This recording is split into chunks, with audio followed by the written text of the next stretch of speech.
नमस्कार, city centre show में आपका स्वागत है। मुंबई से मैं हूं पूजा भारद्वाज और शुरुआत कर रहे हैं शो की सलमान खान फायरिंग मामले से, जिसमें आरोपी अनुज थापन, जिसने पुलिस लॉकअप में खुदकुशी कर ली थी, उसके परिवार ने उसका शव लेने से इनकार किया है।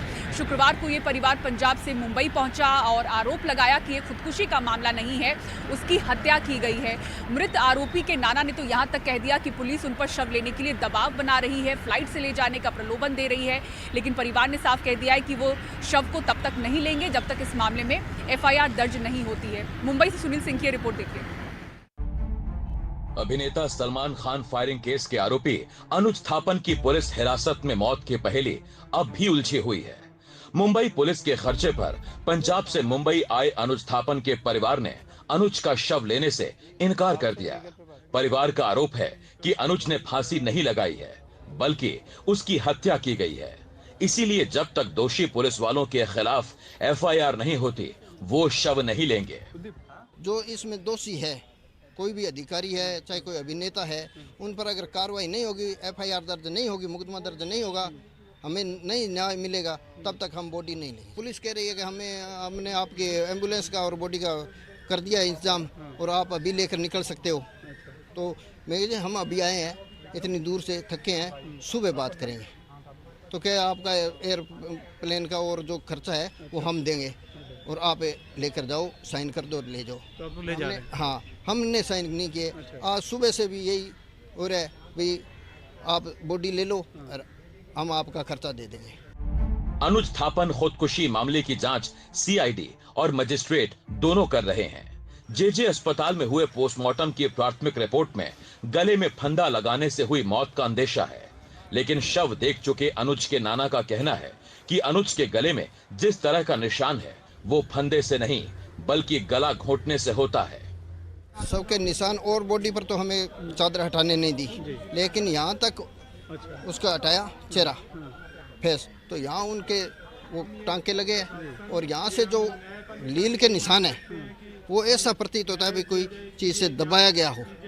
अगर वो किसी चीज़ से लटकता है तो यहाँ से उसका ऊपर होकर यहाँ से टूटना चाहिए और वी टाइप मान लो लीड का निशान ऊपर की होना चाहिए, जो कि वो सीधा दबाया गया है उसको। टांके लगे हुए, टांके किस तरह के? वो तो पोस्टमार्टम क्रिया है, वो भी हमारे गैर मौजूदगी में हुआ है।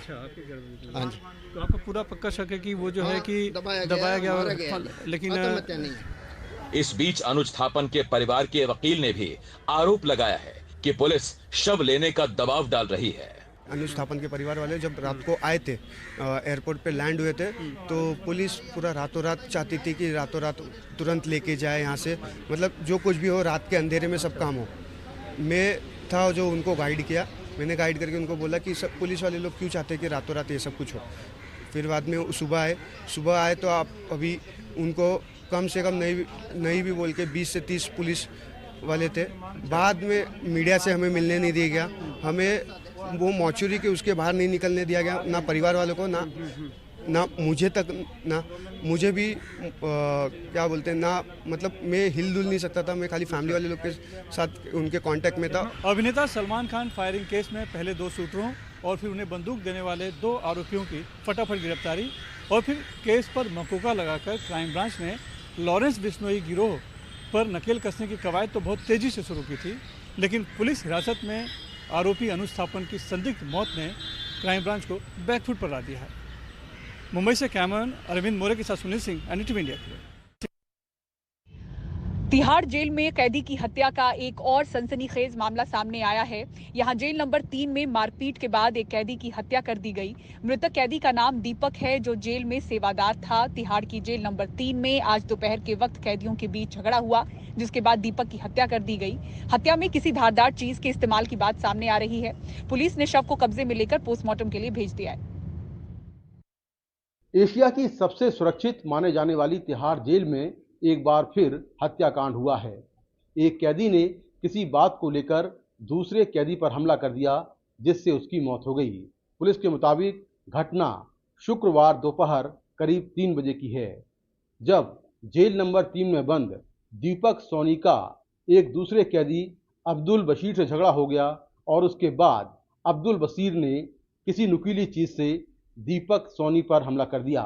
जिसमें दीपक सोनी घायल हो गया और जो तिहाड़ प्रशासन है वो उसको लेकर दीनदयाल उपाध्याय अस्पताल पहुंचा, जहां डॉक्टरों ने उसको मृत घोषित कर दिया। जिस आरोपी ने हमला किया था उसको पुलिस ने गिरफ्तार कर लिया है। पुलिस के मुताबिक अब्दुल बशीर मूल रूप से अफगानिस्तान का रहने वाला है, लेकिन फिलहाल वो दिल्ली के लाजपत नगर इलाके में रह रहा था और एक मामले में दिल्ली की तिहाड़ जेल में बंद था। दिल्ली की तिहाड़ जेल में गैंगस्टर टिल्लू ताजपुरिया की हत्या के बाद सुरक्षा को लेकर काफ़ी उपाय किए गए थे, लेकिन एक लंबे अंतराल के बाद फिर एक और हत्याकांड सामने आ गया है। नई दिल्ली से मुकेश सिंह सेंगर, एनडीटीवी इंडिया। और नौकरियों के क्षेत्र से एक अच्छी खबर आई है। रियल एस्टेट और निर्माण के क्षेत्र में नियुक्तियों में 86% का उछाल दिख रहा है। दिल्ली, बेंगलुरु, मुंबई ये प्रमुख शहर हैं। आखिर क्यों ये बढ़ोतरी अचानक दिख रही है और क्या है संकेत, मुंबई से इस रिपोर्ट में आपको दिखाते हैं। निर्माण और रियल एस्टेट क्षेत्र में तेजी से नियुक्तियां बढ़ी हैं। जॉब पोर्टल इंडीड के ताजा आंकड़ों के मुताबिक मार्च 2023 और 2024 के बीच निर्माण और रियल एस्टेट क्षेत्र में नियुक्तियों में 86% की बढ़ोतरी हुई है। नौकरी चाहने वालों की रुचि में भी 57% की बढ़ोतरी हुई है, जिनमें दिल्ली, बेंगलुरु और मुंबई प्रमुख शहर हैं।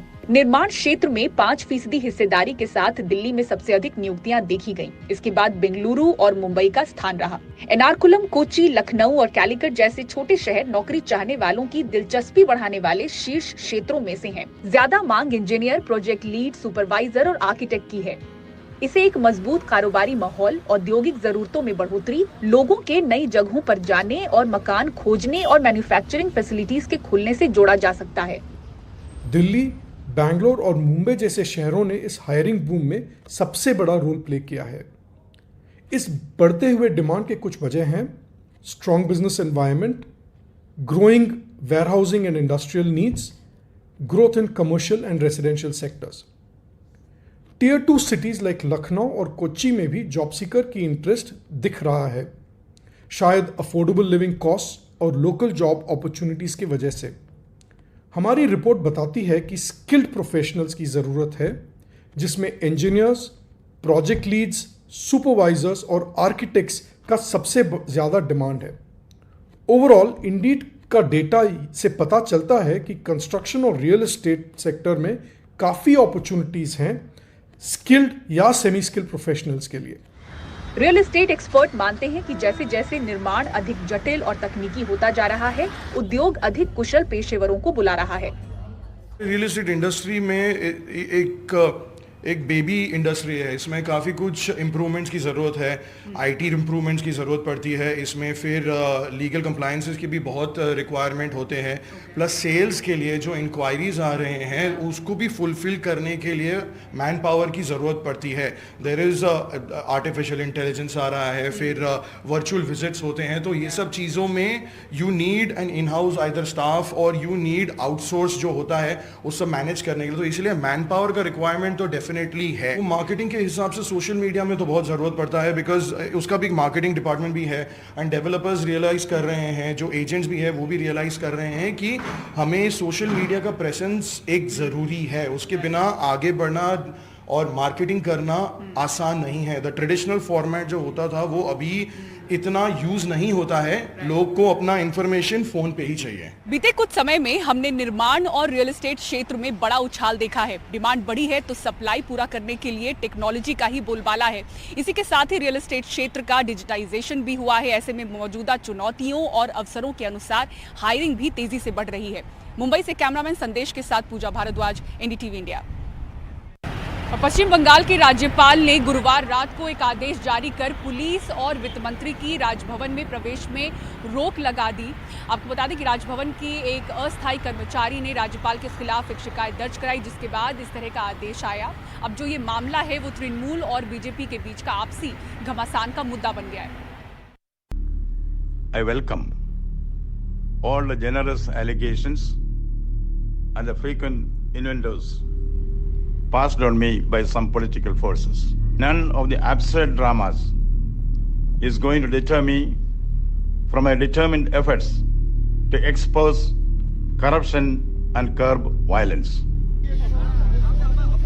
यौन उत्पीड़न के आरोपों का सामना कर रहे पश्चिम बंगाल के राज्यपाल ने चरित्र हनन और बनावटी नैरेटिव का आरोप लगाया है। उन्होंने राजभवन में पुलिस के आने पर पाबंदी लगा दी है। इसके साथ ही उन्होंने कहा कि वो पश्चिम बंगाल की मंत्री चंद्रिमा भट्टाचार्य के साथ स्टेज साझा नहीं करेंगे, जिन्होंने आरोपों को लेकर उनकी आलोचना की है। How does it affect us? You have to ask the question to us whether we are ready to share the dials or any program with a molester, none less than the Rajyapal, the governor. You ask us, give us that priority. Raj Bhavan की एक अस्थायी कर्मचारी ने राज्यपाल पर यौन उत्पीड़न के आरोप लगाए हैं। महिला ने थाने में शिकायत दर्ज कराई है, लेकिन पुलिस आपराधिक केस दर्ज करने से पहले कानूनी सलाह ले रही है, क्योंकि राज्यपाल संवैधानिक पद पर हैं। দেখুন আমরা ইনকোয়ারিটা যেটা আমরা কমপ্লেন একটা এসেছে যেহেতু শ্লীলতাহানি it is of a sensitive matter, ওটা মহিলা এসেছিলেন, উনি ডিটেলসে আমাদের সাথে কথা বলেছেন। আমরা এটাকে আপাতত এটা ইনকোয়ারি করছি এবং আমরা আমাদের যেটা ল ডিপার্টমেন্ট এবং কনস্টিটিউশনাল এক্সপার্ট যারা আছে তাদের সাথে আমরা এই বিষয়ে तृणमूल कांग्रेस ने राज्यपाल पर हमला बोलते हुए प्रधानमंत्री पर इस मामले पर खामोश रहने पर सवाल उठाए हैं। तृणमूल ने कहा है कि प्रधानमंत्री ने संदेश खाली पर तो उसके ऊपर आरोप लगाए, लेकिन इस पर वो चुप रहे। संदेश खाली নিয়ে সন্দেশ দিয়ে বেড়াচ্ছেন। আমি সন্দেশ খালিতে এমন কোনো ঘটনা ঘটতে দিইনি। ওদের জমি জমা নিয়ে কিছু প্রবলেম ছিল, আমরা এই অফিসার পাঠিয়ে সেগুলোকে সলভ করে দিয়েছি। আর আপনি কি করছেন? गवर्नर हाउस से जो स्टेटमेंट आया है, स्टेटमेंट को as a leader of opposition मैं पूरा सपोर्ट करता हूँ। It's a heinous conspiracy by Mamata Banerjee. इस मसले को लेकर पश्चिम बंगाल में सियासत तेज हो गई है। अब देखना यह है कि आरोपों की जांच किस तरह होती है। कोलकाता से सौरभ गुप्ता की रिपोर्ट, एनडीटीवी इंडिया।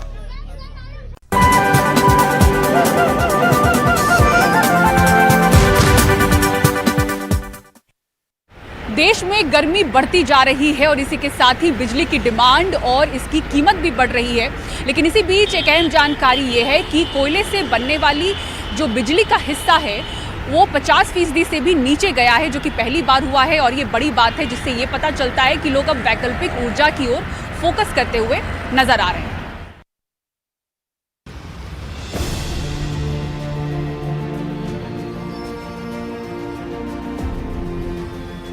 ये बढ़ती गर्मी का नतीजा है कि शुक्रवार को दिल्ली में बिजली की मांग 5000 मेगावाट के पार चली गई।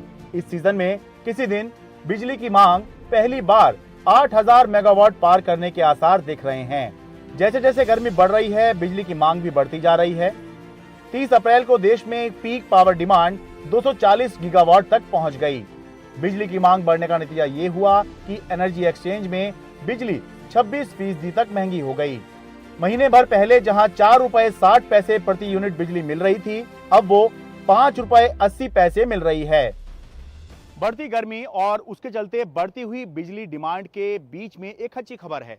खबर यह है कि आपको ये तो पता ही है कि हमारा देश मुख्यतः थर्मल पावर पर डिपेंड है। थर्मल पावर यानी कि कोयले से बनने वाली बिजली पर ही हमारा देश मुख्यतः निर्भर है। लेकिन ऐसा पहली बार हुआ है कि देश की कुल बिजली में से कोयले से बनने वाली बिजली का हिस्सा 50% से भी नीचे चला गया है। ये वाकई बहुत बड़ी बात है। CEEW-CEF की रिपोर्ट के मुताबिक देश की बिजली क्षमता 442 गीगावाट तक पहुंच गई है। इसमें कोयले से बनने वाली बिजली का हिस्सा 49.2% है, जबकि 3 साल पहले यह हिस्सा 54.8% था। अच्छी बात यह है कि कुल क्षमता में 33% हिस्सा सौर और पवन ऊर्जा का है और यह बढ़ता जा रहा है, जबकि 11% हिस्सा पन बिजली का है। कारोबारी इस्तेमाल हो या घरेलू बिजली की जरूरत बढ़ेगी ही और उसी अनुपात में बिजली की मांग भी बढ़ेगी। और ऐसे में भविष्य सौर और पवन ऊर्जा जैसी नवीनीकरणीय ऊर्जा में ही दिखाई देता है। दिल्ली से शरद शर्मा, एनडीटीवी इंडिया। बात करते हैं मणिपुर की, जहां हालात अब तक सामान्य नहीं हुए हैं। समुदायों के बीच आपसी भरोसा बनना बाकी है। ठीक 1 साल पहले जो जातीय हिंसा शुरू हुई थी यहाँ पर, उसमें 200 से ज़्यादा लोग मारे जा चुके हैं। 58,000 से ज़्यादा लोग जो बेघर हुए वो राहत शिविरों में तकलीफ में जी रहे हैं।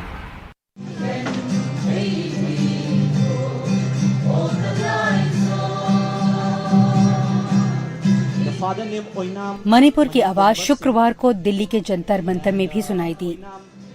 कुकी और मैती समुदाय के लोगों ने अलग अलग प्रदर्शन किए और सरकार से मणिपुर की समस्या का हल जल्द निकालने की गुजारिश की। ये इस अन्याय और असमानता का प्रकोप है और बजट के मामले में बहुत असमानता है। पहाड़ियों और घाटियों के मामले में भी बहुत ज्यादा ही असमानता है। हम कैसे आगे बढ़े जब आघात आज भी आपको परेशान करता है? मैं आगे नहीं बढ़ सकती। मैंने अपनी तरफ से पूरी कोशिश की। यहाँ आने की हमारी वजह मणिपुर की क्षेत्रीय अखंडता की रक्षा करना है। लोगों की शिकायत है कि साल भर बाद भी कानून व्यवस्था नहीं दिखती। राज्य के मुख्यमंत्री पिछले 1 साल में कुकी जोमी इलाकों में जाने का समय नहीं निकाल पाए हैं। हालांकि राज्य पुलिस का दावा है कि जमीनी स्थिति पहले से बेहतर हुई है। राज्य सरकार ने जो रिपोर्ट केंद्र सरकार को भेजी है उसमें हिंसा और आगजनी घटने की बात है, लेकिन चिंता की बात है कि 6,000 हथियार जो लूटे गए थे उनमें से सिर्फ 2,000 वापस आए हैं।